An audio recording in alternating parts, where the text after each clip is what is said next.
Well, I mean, convinced some people into playing Rivals. I'll be down. I'll try some Rivals later. Let's I used to go. play a little bit. Nice. So starting off, PS2, as so far the only set I've seen so far on stream, and Ageis from Oz. I think that's been the main character. I've seen him play a good amount of Wolf, and Diddy Kong from Tom. He was saying he wanted to try Diddy first, so I think that's...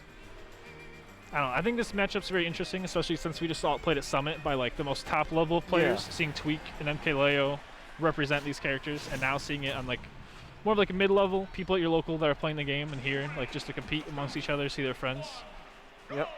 So here we go, game one starting off on PS2 like you said, and both of them just trying to space around each other, and thom keeps expecting Oz to approach after he fades back a little bit, but Oz is not buying it.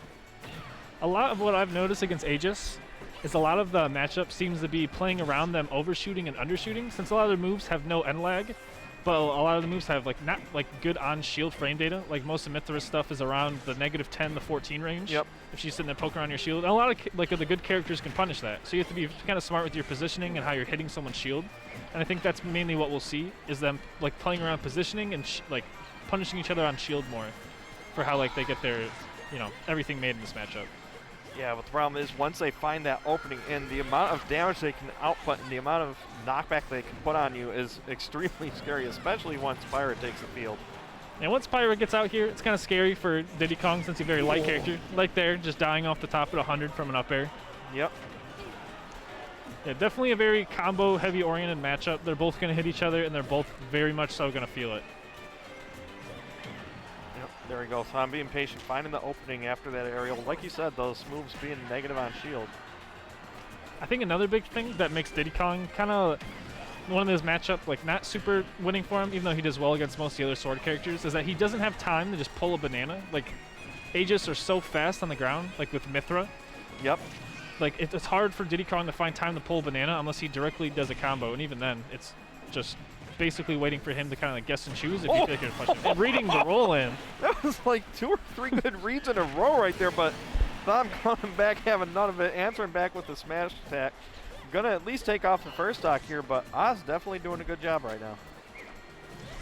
Yeah, I mean, like I said before, I think Diddy Kong's a character that you kind of just need to get a read on what your opponent wants to do first, because he's really good at punishing like the idea of what people want to do and how they're playing around shield and their positioning in general. So I think it might take Tom a hot second before he starts understanding more of like what he wants to start doing to Oz. But Oz so far is holding down the fort very well. He's playing it completely safe, using tilts correctly, and just his positioning and dashbacks are very smart.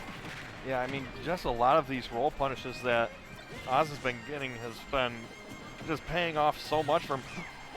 The banana conversion was very clean. Yep. Oh... Not going to be able to find the follow-up up there, but still a lot of percent on him. Yeah, I think so far, Oz is just doing a good job of, like, when he is getting hit and, like, put in the disadvantage, he's really good, like, aerial momentum drift and mixing up maybe his switches or, like, a move he's choosing to lane with or even his air dodges. So he's not in disadvantage nearly as long as, like, Diddy Kong has been this entire time. Yeah, and I mean, it's really key if you're going to want to be able to keep up the pressure, but thom keeping up the pressure and taking off that second stock, so definitely still a possibility to make a comeback here. I think so. Aegis are pretty easy to get edge guarded, especially by Diddy Kong with the banana. It's pretty easy to two-frame them with the down air, hit him with the Z-drop dare. Yeah, I mean, bit by bit, thom's finding a few openings here to get that damage in. Yeah, so far you can see just how smartly like they're playing around each other, both understanding how their characters work very well. Up smash gonna scoop the overshoot and the shield. Yeah, I mean, that starting hitbox is just enough to poke forward to be able to catch a lot of characters. And it's really that backside that you want to be on if they're going to be using that move. But unfortunately, thom finding themselves on the wrong side of the sword there.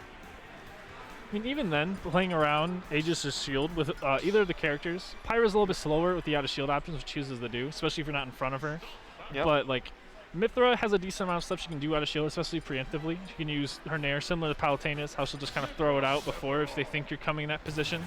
Yep. But Sephiroth is a very interesting choice. I have not seen Thom play Sephiroth, but, you know, he is an enjoyer of a lot of characters, so I wouldn't doubt the fact that he has one. Yeah, and I mean, if you're having trouble outranging your opponent, Sephiroth is one of those characters that will absolutely solve that problem. but on a stage like Smashville, that might be a little bit harder to do because there's not much room to move around here. I think Smashville's like kind of been notoriously set good for Sephiroth, just because he's able to control so much of the stage with like having to move so much of a distance. A lot of his tools just kind of cover where they want to be. But I think it'll be interesting, like how fast Aegis is for how small the stage is. They both will kind of counteract the strength that each of them would be getting off the stage. Yeah, I feel like this is really going to come down to who can just get control of the stage first and keep it, because once you have control of the stage, it's easy to hold because of that center platform giving you a nice little safe house to hide under. And I think it's going to be interesting seeing how early. The shield break is good. Yep. And you are going to be clean. Oh, didn't get the sweet spot. Yeah, it's the tip of the sword that I believe is the sweet spot, and the middle, unfortunately, not quite as strong here. Yeah, I think it's going to be a lot of him just trying to keep like the distance, like just probably poking around safely a fair, maybe throwing in a side B or two, just kind of feeling him out neutral. Yep. And then trying to punish off of that. Oh. The Sephiroth dying pretty early there to the Pyro F tilde ledge. Sephiroth being pretty sure as light as Kirby. They had the same weight. Yep. I'm not going to be able to keep Oz on the ledge there for too long. And Oz is going to be fighting back here. The forward throw into trying to follow. I think the ledge trapping is probably like what I think is the biggest difference here, because like Aegis are kind of able to do a combo wherever they are pretty well. Oh, the F smash punishing the side B, very smart. Not really a way to mess that up smash up. It kind of covers almost the entire battlefield, like the platform, if he was just standing underneath it. Yeah, I mean, Masamune just covers so much area. It's hard to miss a lot of those moves. I think so far, like, that foresight was so smart, just getting out the poking. Yep. Nice recovery high. Gonna at least get the resources back here. Scintilla trying to stop any sort of aggression at the ledge. Not gonna find anything though. Like I said, everything at this point is just like, it's so scary for Sephiroth, because like any stray Pyro aerial, like the dash attack just almost killed him from center of Smashville there. So like anything he does is going to be so scary and be just punish and die for it. So now he has to do so much work, and then against the faster character Mithra now, who's just going to get him back up to that percent so easily. Going for the downer, not going to be able to catch him, but still, good stage control here. That stopping the grab was pretty good for Thom. Not correctly punishing the side B, but a lot of people struggle to do that, so I understand it. I think he should try maybe going off stage, but directly air dodging to grab is completely fine. Yep. Still not getting that scoop up on that down tilt, unfortunately, so Oz going to be able to make back the stage here, but still having trouble finding their way past that fair poke. So far, I just think like it's been pretty easy for Oz to consistently be getting off the ledge. Like he doesn't get ledge trapped that much by Sephiroth. Most of the time, like the stock's been taken this time was just by a ledge trap, and there again, just an unfortunate SD most likely. Yeah, going out a little bit too far to try and take off that final stock, but not going to be able to find it. So now it's even stocks between these two.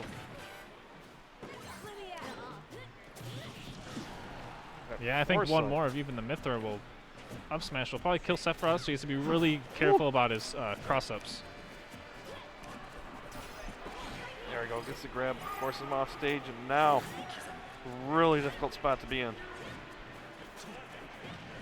Yeah, because you have to play around safely, trying to poke your way in, but all Pyro has to do is guess a couple times and throw out a correct aerial. Oh! Catching the switch? Not the best time to be switching out there. I wonder what the idea was, just switching there instead of just staying the same character, maybe just like air dodging, going low, and then just using his jump resource to just upbeat back to the stage. But yeah, you know, Thom found a way to make it back to game 3. Yeah, I mean, just that edge guarding and keeping Pyro Mithra at the ledge as long as possible definitely seems to be a good way to counteract a lot of that movement speed that Mithra gives you. So once they have to find a way back on stage, they're a lot more easy to control. And now we're getting a Peach counter pick here.